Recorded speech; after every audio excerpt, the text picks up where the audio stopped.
नमस्कार मित्रांनो, सीड्स किचनमध्ये तुमचं मनपूर्वक स्वागत। आज आपण पाहणार आहोत हिरव्या मुगाची भाजी। इथे मी 1 वाटी मूग घेतलेले आहेत, मोड काढलेले मूग आहेत। ही भाजी कुकरमध्ये आपण करणार आहोत।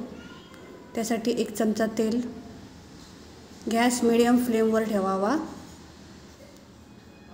तेल गरम झालं की नंतर अर्धा चमचा मोहरी घालायची। मोहरी चांगली तडतडली की चिमूटभर जिरं टाकायचं।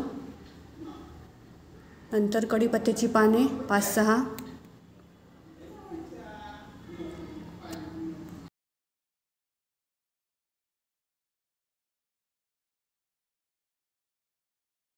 मग 1 चिरून घेतलेला कांदा, 1 टोमॅटो टाकायचा चिरून घेतलेला, नंतर थोडीशी कोथिंबीर। हे चांगलं मिक्स करून घ्यायचं, चांगलं भाजायचं। 1 हिरवी मिरची, इथे हिरवी मिरची मी चिरलेली नाही आहे। हे चांगलं भाजून घ्यायचं। जर तुम्हाला जास्त तिखट हवं असेल तर तुम्ही हिरवी मिरची चिरून घालू शकता।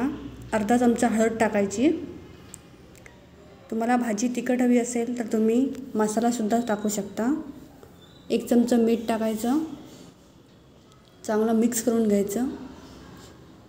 1 मिनिटभर शिजू द्यायचं आणि नंतर जे आपण मोड आलेले मूग आहेत ते घालायचे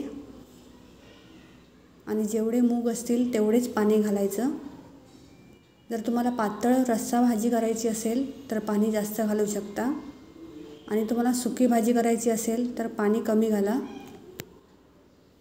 कुकरचं झाकण लावून 2 शिट्ट्या काढून घ्यायच्या।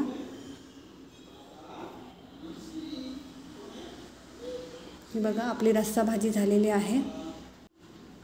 ही भातासोबत किंवा भाकरीसोबत एकदम छान लागते। तुम्ही रेसिपी नक्की ट्राय करा आणि आवडली असेल तर चॅनलला सबस्क्राईब करा। थँक्यू।